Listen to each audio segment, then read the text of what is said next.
अस्सलाम वालेकुम स्टूडेंट्स, क्या हाल है आपके। मेरा नाम है अबरार चौहान। आज हम first year chemistry chapter number 8 में ली शर्टलियर प्रिंसिपल का सेकंड पार्ट पढ़ने जा रहे हैं।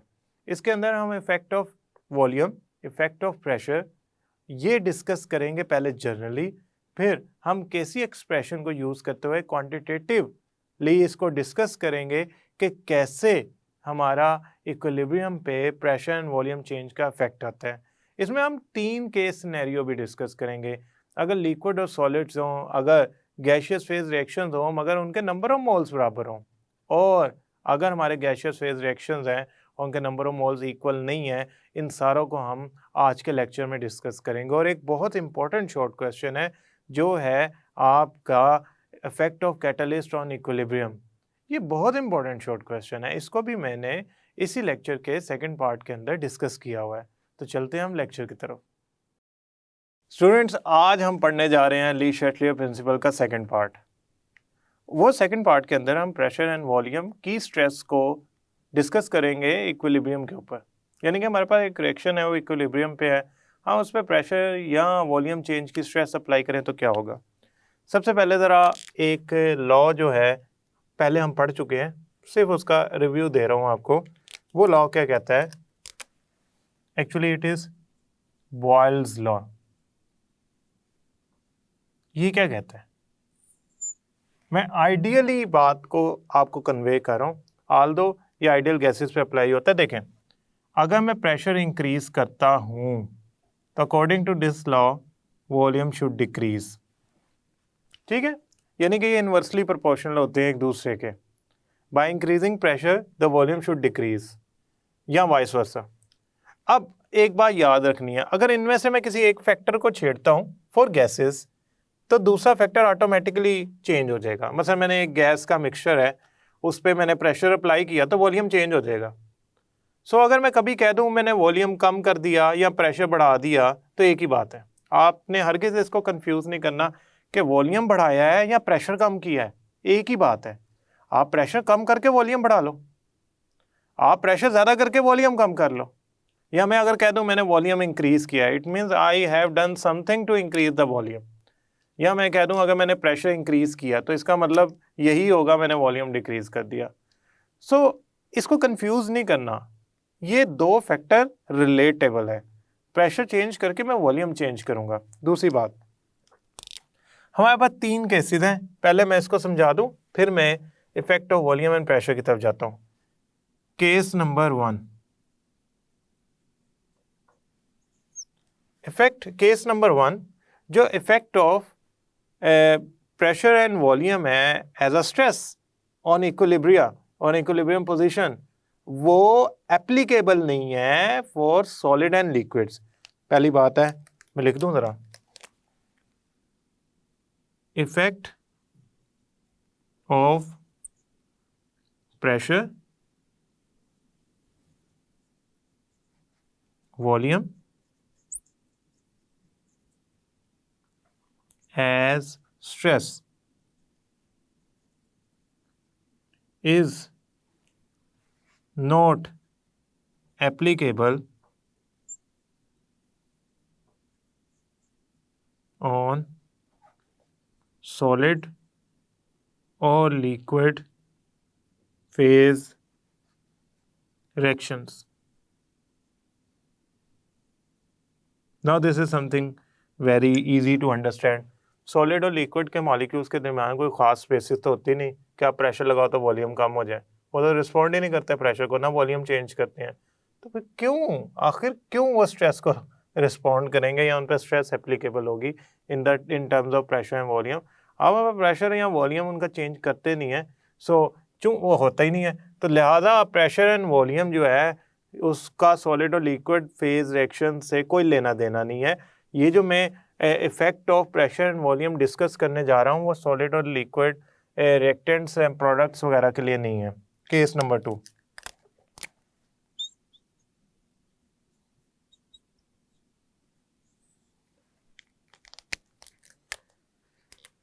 गैशियस फेज रिएक्शन पे तो अप्लाई होता है, लेकिन ऐसे गैशियस फेज रिएक्शन यानी कि जिसमें रिएक्टेंट प्रोडक्ट गैसेस में होती हैं, ऐसे गैशियस फेज रिएक्शंस जिसमें number of moles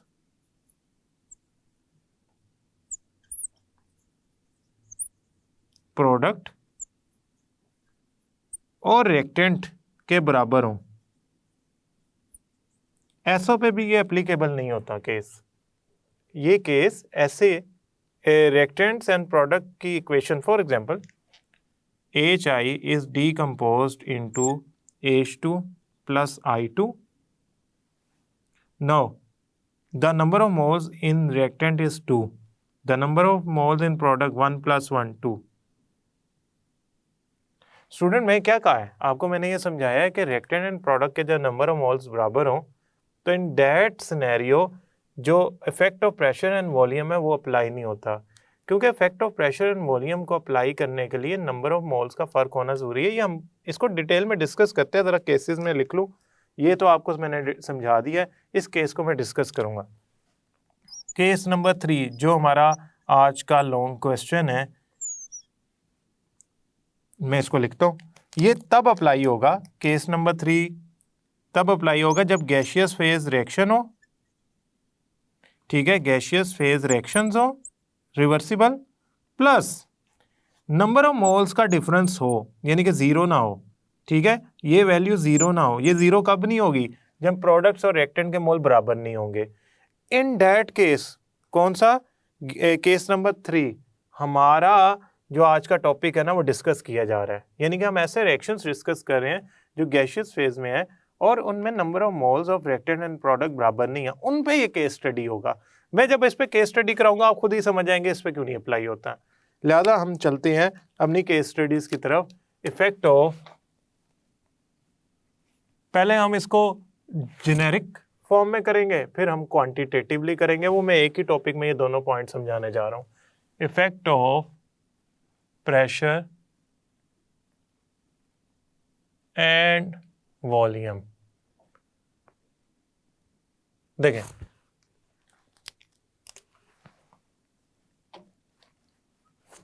sulphur dioxide reacts with oxygen to form sulfur trioxide। अच्छा, इसे बैलेंस करें, 2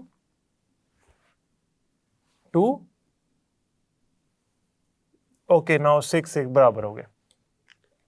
अब आपने मुझे बताना है रिएक्टेंट्स में मोल्स कितने हैं। एक तो ये है 2, एक ये है, जो नहीं लिखा होता वो एब्सोल्युटली 1 कंसिडर होगा। तो इसमें टोटल मोल्स कितने बन गए, 3। इसमें टोटल मोल्स कितने बन गए, 2। मोल्स बराबर है नहीं। रिएक्शन कौन सा है, गैसियस। क्यों, ये देखें, sulphur dioxide gas, oxygen gas, sulphur trioxide gas. तो गैसियस फेज रिएक्शन जो है, जैसा ये था हाइड्रोजन, आयोडीन, HI, सारी गैसेस थी। अगर मैं इनके यहाँ G लिख लूँ तो ज़्यादा स्पेसिफाई हो जाएगा, सारी गैसेस थी। अब ये गैसियस फेज रिएक्शन है, नंबर ऑफ मोल्स बराबर नहीं है। अब इस पे ज़रा गौर करें, जब रिएक्शन स्टार्ट हुआ तो 3 नंबर ऑफ मोल्स थे, वो रिएक्ट करते हैं, प्रोडक्ट बनाते हैं कम नंबर ऑफ मोल्स के। जैसे जैसे प्रोडक्ट बनती जाएगी रिएक्शन मिक्सचर इक्विलिब्रियम की तरफ मूव करता जाएगा।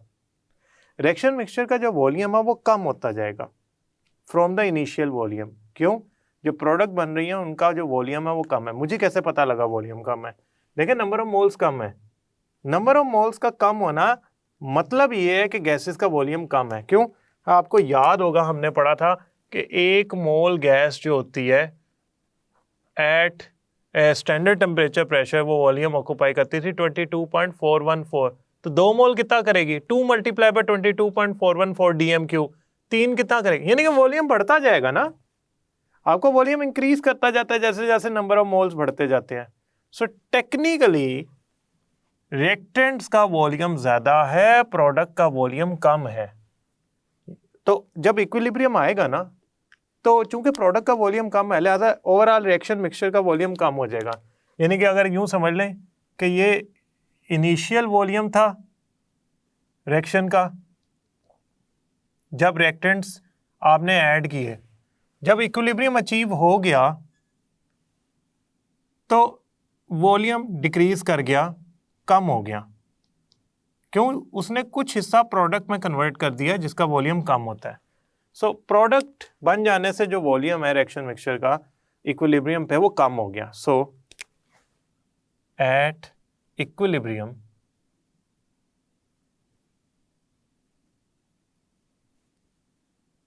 Reaction mixture has lesser volume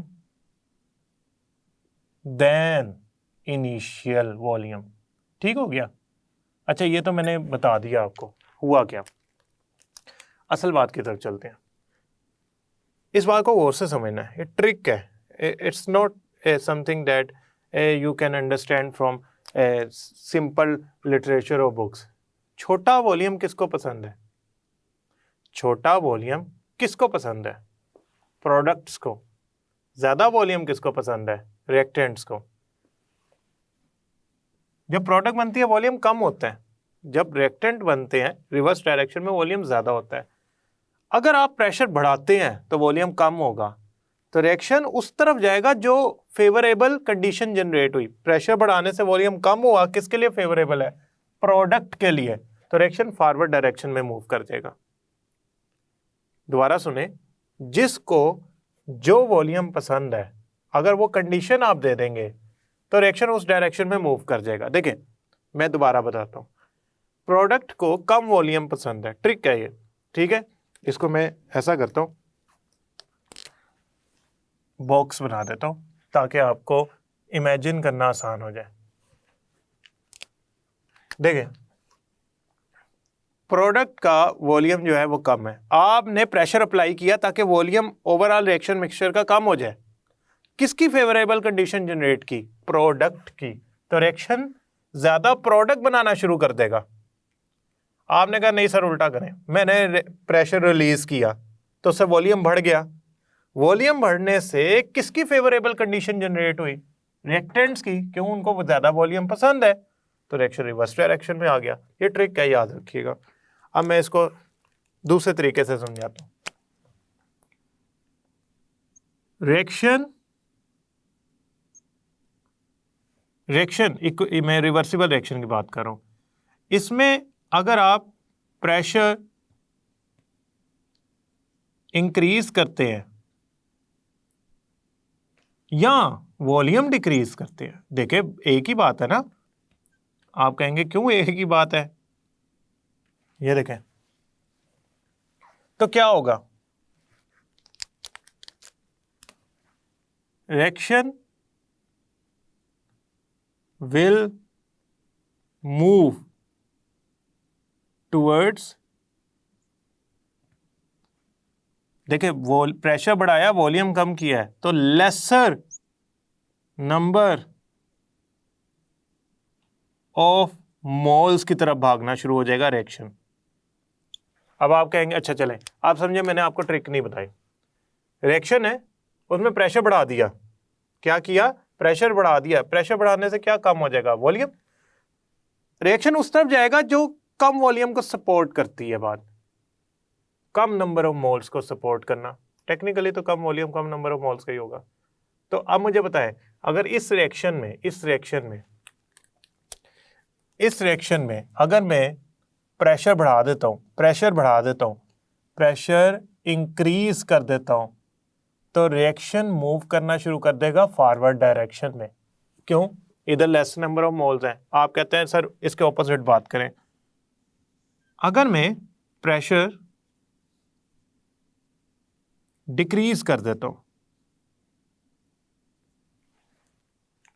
या वॉल्यूम इंक्रीज कर देता हूं, एक ही बात है ना।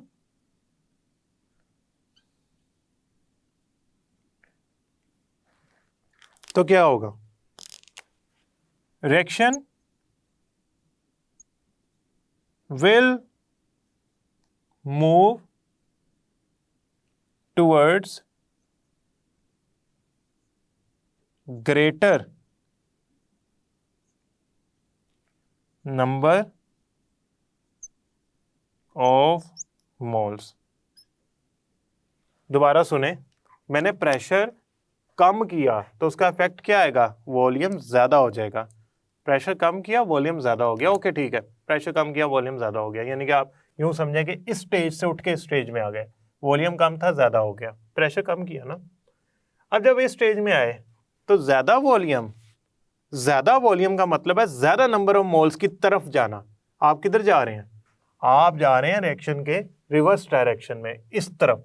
तो प्रेशर को डिक्रीज करने से इस रिएक्शन में आप रिवर्स डायरेक्शन में जाना शुरू हो जाएंगे।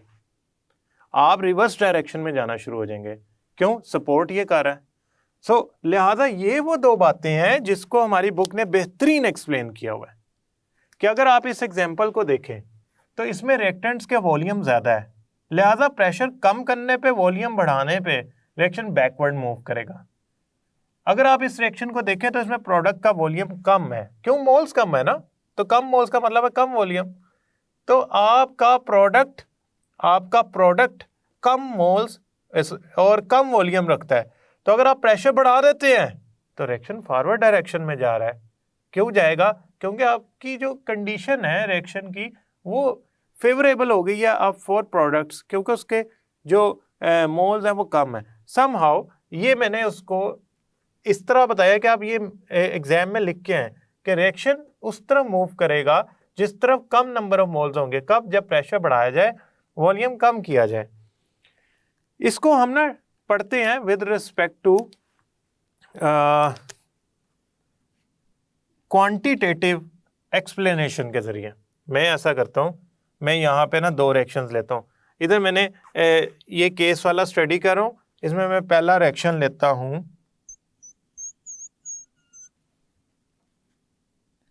SO3 वाला ही, SO2 reacts with oxygen, SO3 2 3 number of moles total, 2 number of moles total। ये मोल्स के जगह ज़्यादा वॉल्यूम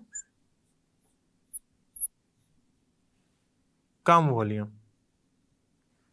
अच्छा जी, इसका केसी का एक्सप्रेशन लिखें। इसका केसी का एक्सप्रेशन आता है 4x² इंटू वी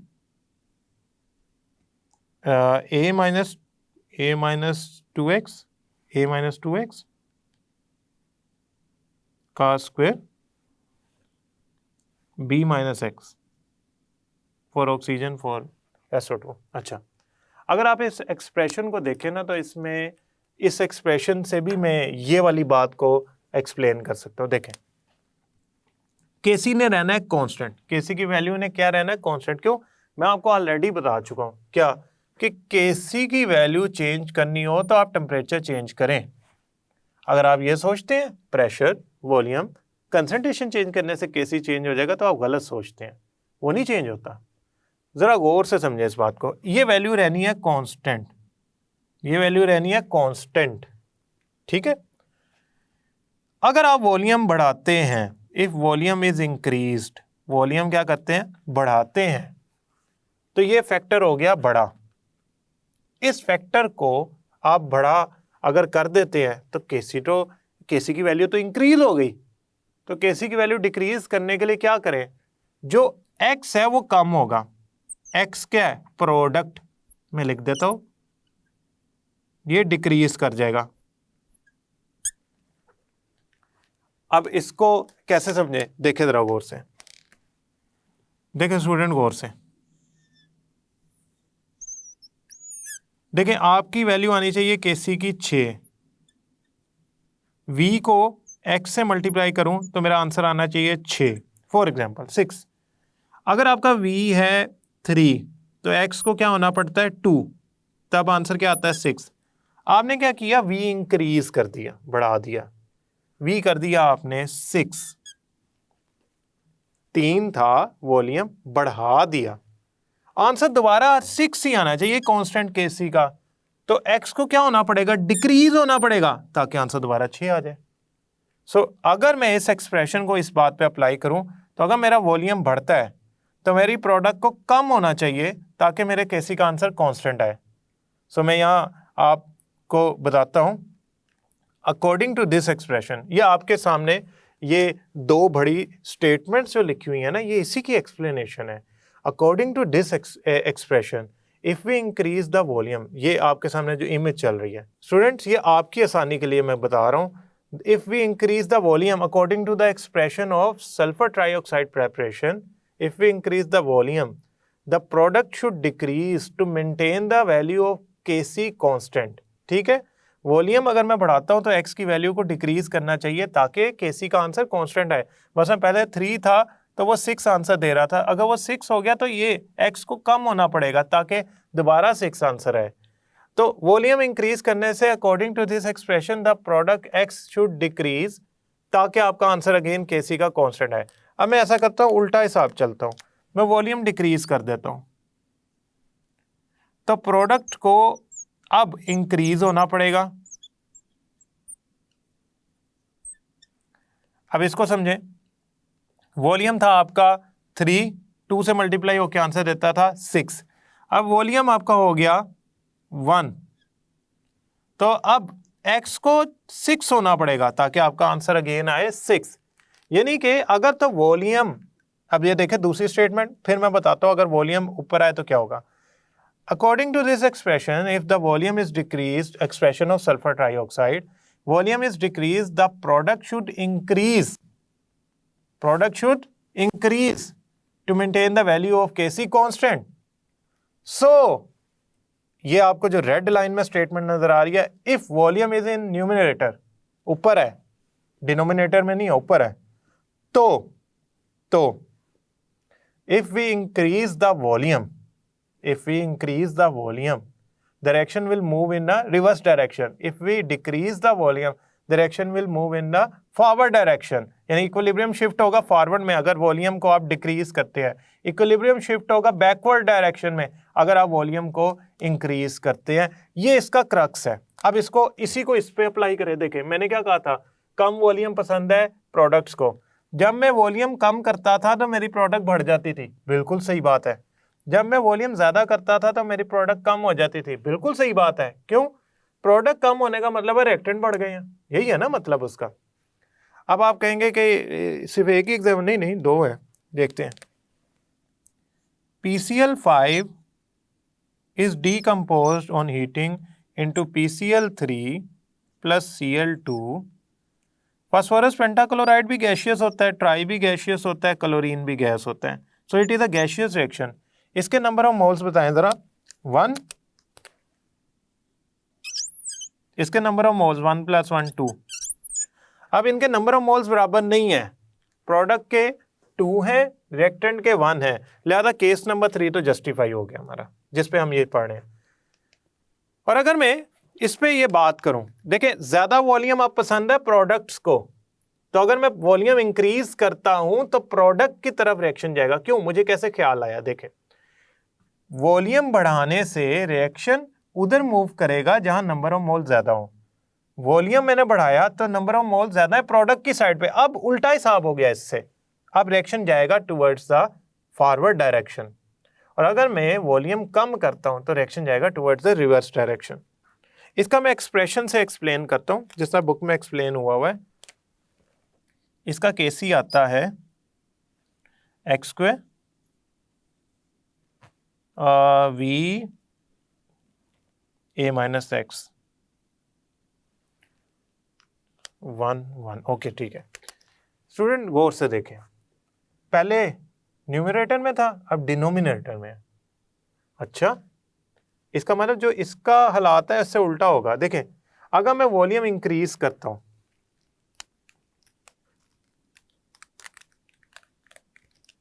अगर मैं वॉल्यूम इंक्रीज करता हूं, इंक्रीज, ये मैंने साथ एरो निशान लगाया, एरो अपवर्ड का मतलब है इंक्रीज। वॉल्यूम इंक्रीज करता हूं तो x इस दफा इंक्रीज होगा, यानी कि प्रोडक्ट इस दफा इंक्रीज होगी ताकि Kc की वैल्यू कांस्टेंट रहे। अगर मैं वॉल्यूम डिक्रीज करता हूं तो प्रोडक्ट डिक्रीज होगी ताकि Kc की वैल्यू कांस्टेंट रहे। यानी कि जो आपका वॉल्यूम अगर तो डिनोमिनेटर में आ गया ना, तो आपका डायरेक्ट रिलेशन बन जाता है वॉल्यूम का प्रोडक्ट के साथ। अब इसकी स्टेटमेंट पढ़ने से पहले मुझे ज़रा समझाने दें आपको। ये बॉक्स है, देखें 2/2 इज इक्वल टू 1। केसी की वैल्यू फॉर एग्जाम्पल एज्यूम कर रहा हूं, ऐसा नहीं है कि असल में है। केसी की वैल्यू 1 है फॉर दिस रिएक्शन। अगर मैं वॉल्यूम समझूं नीचे और ऊपर समझूं प्रोडक्ट, तो x/v का आंसर आता है 1। x²/v को सिंप्लीफाई फॉर्म में लिखूं तो x/v अपनी आसानी के लिए लिखा है, ऐसे x²/v लिखना चाहिए, लेकिन मैं आपको समझाने के लिए बता रहा हूं। मेरा आंसर आना चाहिए 1। अगर मैं वॉल्यूम इंक्रीज कर देता हूं 4, तो ऊपर वाली वैल्यू को भी बड़ा होना पड़ेगा ताकि आंसर अगेन क्या है 1। अब इसकी स्टेटमेंट समझते हैं जो आपके साइड पे आ रही है। For this reaction phosphorus pentachloride decomposition, if we increase the volume, the product should increase to maintain the value of Kc constant in such a way that by increasing volume the product increases। अब याद रखिएगा इसमें और उसमें फ़र्क क्या था, इसमें और इसमें यह फ़र्क था, इधर वॉल्यूम जो है वो डिनोमिनेटर में आ रहा है, इसमें न्यूमरेटर में आ रहा है। If we decrease the volume the product actually decreases. Why?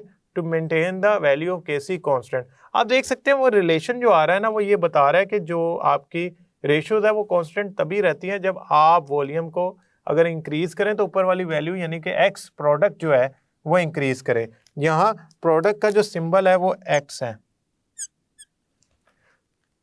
अब इसकी आखिरी स्टेटमेंट जो रेड कलर में मैंने लिखी है वो ये है, if volume appears in denominator then by increasing volume the, अगर तो वॉल्यूम डिनोमिनेटर में अपीयर हो रहा है तो in that scenario, for this reaction में बात कर रहा हूँ, फॉर दैट सिनेरियो इस तरह के जो रिएक्शन जिसमें वॉल्यूम डिनोमिनेटर में अपीयर होता है, for that reaction by increasing volume product increases, by decreasing volume the product decreases. So ये दो डिफरेंट केस स्टडीज है। अब आप देख सकते हैं दो डिफरेंट स्टेटमेंट्स थी जो मैंने आपको इस रेफरेंस से समझाई। ये एक प्रॉपर लॉन्ग क्वेश्चन है जिसमें ये केस सिनेरियोज आपको डिस्कस करने हैं। और आप देखें मोल्स कम या ज्यादा की तरफ रिएक्शन जाता है, इधर तो ना कम है ना ज्यादा है, बराबर है, तो रिएक्शन किधर जाएगा, कहीं भी नहीं जाएगा, तो इस पर ये अप्लाई नहीं होता। दूसरी बात, इधर वॉल्यूम चेंज करते थे, इधर तो हो ही नहीं सकता, लिहाजा इस पर भी नहीं अप्लाई होता।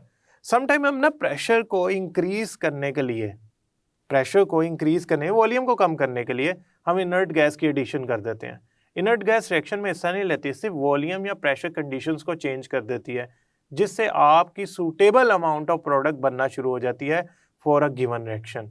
सो इनर्ट गैस की एडिशन भी इफेक्ट करती है आपके प्रेशर वॉल्यूम केस सिनेरियो को, जिससे आप प्रोडक्ट की यील्ड को बढ़ा सकते हैं। आप कहते हैं SO3 की यील्ड बढ़ानी है, तो इन केस में वॉल्यूम कम कर दें, प्रोडक्ट ज़्यादा बनना शुरू हो जाएंगे। आप कहते हैं नहीं क्लोरीन की यील्ड बढ़ानी है, तो इन दैट केस वॉल्यूम आपको ज़्यादा करना पड़ेगा, उल्टा हिसाब करना पड़ेगा, ताकि आपकी जो रिएक्शन है वो फॉरवर्ड डायरेक्शन में मूव करे, इक्विलिब्रियम पोजीशन फॉरवर्ड डायरेक्शन में शिफ्ट हो, ताकि आपकी प्रोडक्ट ज़्यादा बने। सो दो तरह के रिएक्शंस आए और उनमें ये केस स्टडी अप्लाई हुआ। रिएक्शन अगर फॉरवर्ड डायरेक्शन में मूव करेगा ना तो इक्विलिब्रियम भी फॉरवर्ड डायरेक्शन में शिफ्ट कर जाएगा। अगर रिएक्शन ओवरऑल बैकवर्ड डायरेक्शन में मूव करेगा तो इक्विलिब्रियम भी पोजीशन वाइज शिफ्ट करना शुरू कर देगा बैकवर्ड, बट केसी चेंज नहीं होगा, केसी कांस्टेंट रहेगा। अब स्टूडेंट्स, आपने प्रेशर एंड वॉल्यूम का गैसियस फेज रिएक्शन जिसमें नंबर ऑफ मोल्स बराबर नहीं होते उस पर इफेक्ट पड़ा। मैं उस इफेक्ट को समराइज करके टूवर्ड्स इफेक्ट ऑफ कैटलिस्ट जाना चाहता हूँ, और उसके बाद हम पढ़ेंगे इफेक्ट ऑफ टेम्परेचर, क्योंकि लास्ट पोर्शन है हमारा। Effect of volume and pressure को मैं समराइज करता हूं आसान लफ्जों में। बाय डिक्रीजिंग वॉल्यूम, क्या डिक्रीज करना है, वॉल्यूम, या by increasing pressure. Volume decrease करो या प्रेशर इंक्रीज करो। ऐसा एक ही बात है ना, प्रेशर बढ़ा दोगे तो वॉल्यूम जो है वो आपका कम हो जाएगा, प्रेशर बढ़ा दोगे वॉल्यूम कम हो जाएगा। The reaction will move towards, pressure बढ़ाने से लेसर नंबर ऑफ मोल्स की तरफ रिएक्शन जाना शुरू हो जाता है। ये नहीं है, मैंने क्या किया, वॉल्यूम बढ़ाया है, प्रेशर बढ़ाया, ओ सॉरी वॉल्यूम कम किया है, प्रेशर बढ़ाया, तो आपका रिएक्शन मूव करेगा towards lesser number of moles. Now second statement, by increasing volume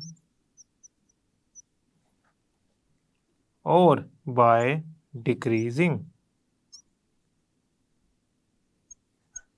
pressure, the reaction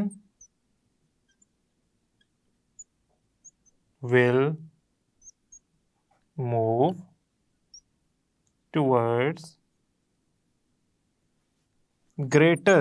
अच्छा, ये प्रोडक्ट के हो या रिएक्टेंट के हो इससे फर्क नहीं पड़ता, ग्रेटर होने चाहिए। अगर प्रोडक्ट के ग्रेटर है उस तरफ चला जाएगा रिएक्शन, अगर तो ग्रेटर है रिएक्टेंट के तो उस तरफ चला जाएगा, towards greater number of moles. अच्छा, ये हो गया हमारा effect.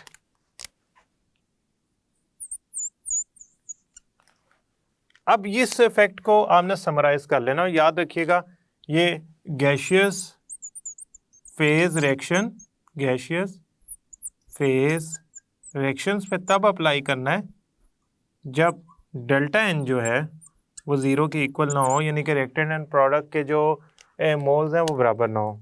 Now the second part of this discussion is the effect of catalyst.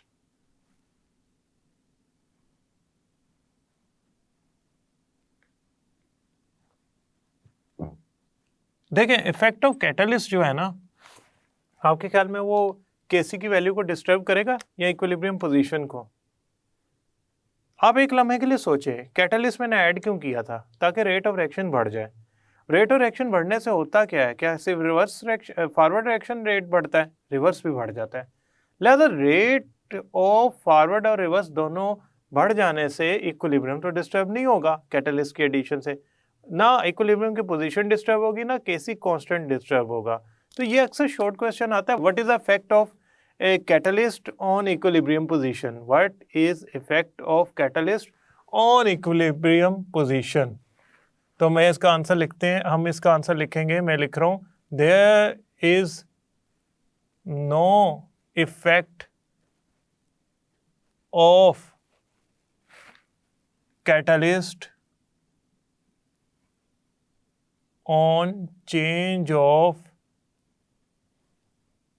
Equilibrium position. कोई इफेक्ट नहीं होता इक्विलिब्रियम पोजीशन के ऊपर या केसी की वैल्यू पे। फिर किस पे इफेक्ट होता है? इट ओनली एस्टैब्लिशेस कैटलिस्ट अगर मैं इस्तेमाल करूंगा तो वो कैटलिस्ट जल्दी इस्टेब्लिश करेगा the equilibrium in lesser time, कम वक्त में या अर्ली, उन रिएक्शंस के मुकाबले में जिसमें कैटलिस्ट यूज नहीं हुआ। जिन रिएक्शंस में कैटलिस्ट यूज नहीं होता ना, उनके मुकाबले में अगर मैं कैटलिस्ट ऐड कर दूंगा ना, तो वो उन इक्विलिब्रियम को उन रिएक्शंस के जल्दी स्टैब्लिश कर देगा। इक्विलिब्रियम वही है, पोजीशन वही है, केसी वही है, बस जल्दी आ गया। अगर अच्छा, इसका फायदा यूं भी है कि आपकी इंडस्ट्रियल इंपॉर्टेंस के लिहाज से तो बड़ा फायदेमंद है, हमारा रिएक्शन का इक्विलिब्रियम जल्दी स्टैब्लिश हो गया। अब हम बाकी कंडीशन चेंज करके अपने रिएक्शन का रेट बढ़ा के अपनी इकोनॉमिकल आउटपुट को इम्प्रूव कर सकते हैं। असल में ना कैटलिस्ट पता करता क्या है, catalyst increases rate of forward as well as reverse reaction. देखिए अगर ये किसी एक रेट को इंक्रीज करता ना, रिवर्स रिएक्शन, अगर ये सिर्फ फॉरवर्ड रिएक्शन के रेट को इंक्रीज करता या रिवर्स रिएक्शन के रेट को इंक्रीज करता, फिर तो बात दुरुस्त होनी थी कि इसने इक्विलिब्रियम को डिस्टर्ब कर दिया है। ये फॉरवर्ड और रिवर्स रेट दोनों को इंक्रीज कर देता है, जिसकी वजह से आपकी इक्विलिब्रियम पोजीशन डिस्टर्ब नहीं होती। लिहाजा अगर आप कैटलिस्ट ऐड करके ये सोच के बैठे हैं कि आप प्रोडक्ट को बढ़ा लेंगे, यील्ड इंक्रीज कर लेंगे, नहीं, सिर्फ आप जो कर सकते हैं ना वो ये है कि आप इक्विलिब्रियम को जल्दी स्टैब्लिश कर लेंगे। लिहाजा देयर इज नो इफेक्ट, ठीक है, ये वाली बात को आपने मेंशन करना है। Examiner is looking for this point कि कैटलिस्ट का इक्विलिब्रियम पे कोई इफेक्ट नहीं होता। मसलन अगर मैं यूं कहूं कि मैं अमोनिया बना रहा हूं नाइट्रोजन और हाइड्रोजन के रिएक्शन से, और ये हो गया बैलेंस, ठीक है, मैं इसमें आयरन यूज़ करता हूँ जो कि फ्यूज़ हुआ होता है एल्यूमिनियम ऑक्साइड या हाई मेल्टिंग पॉइंट वाले ऑक्साइड के साथ, से एल्यूमिनियम ऑक्साइड इसके साथ, ये आयरन एज अ कैटलिस्ट इसमें यूज़ हो रहा है। अच्छा, आयरन कैटलिस्ट यूज़ करने से इसका इक्विलिब्रियम जल्दी स्टैब्लिश होगा, अमोनिया नहीं ज़्यादा बनेगा, या ये रिएक्शन की पोजीशन नहीं डिस्टर्ब होगी। इसकी पोजीशन डिस्टर्ब करने से के लिए आप कंसंट्रेशन, वॉल्यूम प्रेशर, क्योंकि गैसियस रिएक्शन है ना, और टेम्परेचर को तब्दील करें। आप कैटलिस्ट ऐड करने से रेट ऑफ रिएक्शन जरूर बढ़ा लेंगे, इसका फॉरवर्ड भी और रिवर्स भी, क्योंकि जितनी स्पीड से अमोनिया बनेगी उसी स्पीड से ये नाइट्रोजन और हाइड्रोजन का रेट बढ़ जाएगा। लिहाजा आपका यील्ड वाला किस्सा जो है ना वो, यानी कि आउटपुट की इंप्रूवमेंट वाला, वो खत्म हो गया, वो नहीं होगा। लिहाजा आपने याद रखना है कि अगर आप iron as a catalyst use करेंगे तो it will only give you lesser time for establishing equilibrium. It will not change the or increase the value of product or change the value of Kc or equilibrium position.